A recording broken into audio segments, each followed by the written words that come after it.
আসসালামু আলাইকুম সুপ্রিয় দর্শক মণ্ডলী, আমি মোহাম্মদ ইসমাইল হোসেন মিলন আপনাদের সকলকে সাদর আমন্ত্রণ, প্রীতি এবং শুভেচ্ছা জানাচ্ছি। আন্তর্জাতিক ক্রিকেট থেকে অবসর গ্রহণ করেছেন বিষণ্ণ দিনের প্রসন্ন নায়ক সাইলেন্ট কিলার মাহমুদুল্লাহ রিয়াদ। বাংলাদেশের লাল সবুজ জার্সিতে তাকে আর দেখা যাবে না, অর্থাৎ বাংলাদেশ ক্রিকেটে মাহমুদুল্লাহ রিয়াদ অধ্যায় কিন্তু অতীত হয়ে গেছে।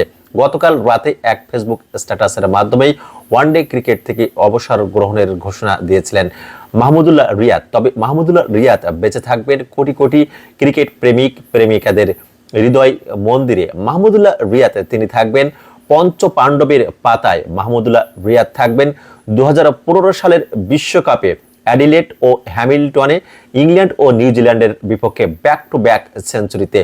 মাহমুদুল্লাহ রিয়াদ তিনি থাকবেন 2017 সালের কার্ডিফের আঙিনায় চ্যাম্পিয়ন্স ট্রফিতে 33 রানে 4 উইকেট হারানোর পরে বাংলাদেশ যখন বিপর্যয়ের মুখে, তখন সাকিব আল হাসান এবং মাহমুদুল্লাহ রিয়াদ দুজনেই সেঞ্চুরি করেন এবং বাংলাদেশ সেমিফাইনালে খেলার যোগ্যতা অর্জন করে। সে ম্যাচটা তার কল্যাণেই কিন্তু বাংলাদেশ জয়লাভ করতে সক্ষম হয়।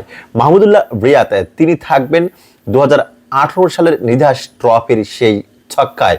শ্রীলঙ্কার বিপক্ষে নিধাস ট্রফিতে 18 বলে 43 রানের একটা অনবদ্য ইনিংস খেলেছিলেন। তবে মাহমুদুল্লাহ রিয়াদের আক্ষেপও কিন্তু থাকবে 2017 সালে ভারতের বিপক্ষে টি-20 ওয়ার্ল্ড কাপে 3 বলে 2 রান প্রয়োজন ছিল। ক্রিজে ছিলেন মিস্টার ডিপেন্ডেবল মুশফিকুর রহিম এবং সাইলেন্ট কিলার মাহমুদুল্লাহ রিয়াদ। দুই ভাইরা তারা দুজন কিন্তু ব্যর্থ হয়েছিলেন এবং বাংলাদেশ টিম ভারতের কাছে পরাজয় বরণ করে। মাহমুদুল্লাহ রিয়াদ সেই আক্ষেপটাও কিন্তু বহন করবেন যতদিন বেঁচে থাকবেন। তবে মাহমুদুল্লাহ রিয়াদ 2021 সালে টেস্ট ক্রিকেট থেকে অবসর গ্রহণ করেন, 2024 সালে টি-20 ক্রিকেট থেকে অবসর গ্রহণ করেন, 2025 সালে ওয়ানডে ক্রিকেট থেকে অবসর গ্রহণ করেন। 2015 সালে যখন তিনি ব্যাক টু ব্যাক সেঞ্চুরি করেন বিশ্বকাপে, তখন প্রিন্স অফ ক্যালকাটার সৌরভ গাঙ্গুলি বলেছিলেন যে মাহমুদুল্লাহ রিয়াদকে 6-7 কেন, মাহমুদুল্লাহ রিয়াদকে টপ অর্ডারে ব্যাট করানো যেতে পারে। তবে মাহমুদুল্লাহ রিয়াদ নিজের সেই স্বার্থকে বিসর্জন দিয়ে দলের প্রয়োজনে বুক চিতিয়ে লড়াই করেছেন। কখনো ফিনিশারের ভূমিকায়, কখনো প্রত্যাশার সাথে প্রাপ্তির সমীকরণটা মিলেছে, আবার কখনো পাওয়ার সাথে চাওয়ার হিসাবটা মেলেনি। তবে মাহমুদুল্লাহ রিয়াদ দীর্ঘ ক্যারিয়ারে বাংলাদেশ ক্রিকেটকে অনেক কিছু দিয়েছেন।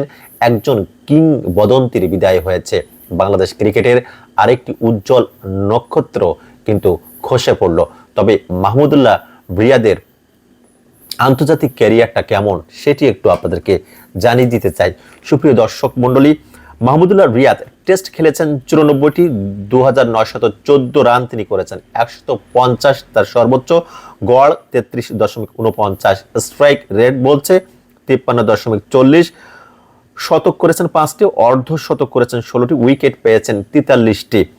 ওয়ানডে ক্যারিয়ার 209 ইনিংসে 5689 রান তিনি করেছেন, 128, কিন্তু হাইয়েস্ট স্কোর গড় 36.46, স্ট্রাইক রেট 77.64, শতক করেছেন 4টি, অর্ধ শতক 32টি, উইকেট পেয়েছেন 82টি। টি-20 ক্যারিয়ার 130 ইনিংসে 2444 রান করেছেন, 64 নট আউট সর্বোচ্চ, 23.50, গড়ে 117.38 স্ট্রাইক রেটে তিনি ব্যাটিং করেছেন।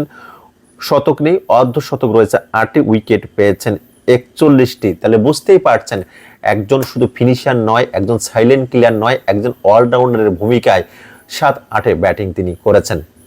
এবং মাহমুদুল্লাহ রিয়াদের জন্য কিন্তু অনেক অনেক শুভকামনা রইল।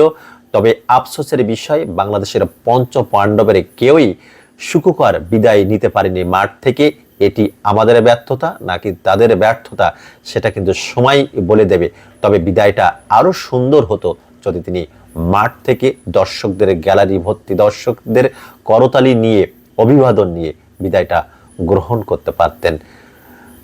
Best of luck Mahmudullah Riyad. সুপ্রিয় দর্শক মণ্ডলী, যারা এতক্ষণে আমার ভিডিওটা দেখছিলেন আপনাদেরকে অসংখ্য অসংখ্য ধন্যবাদ।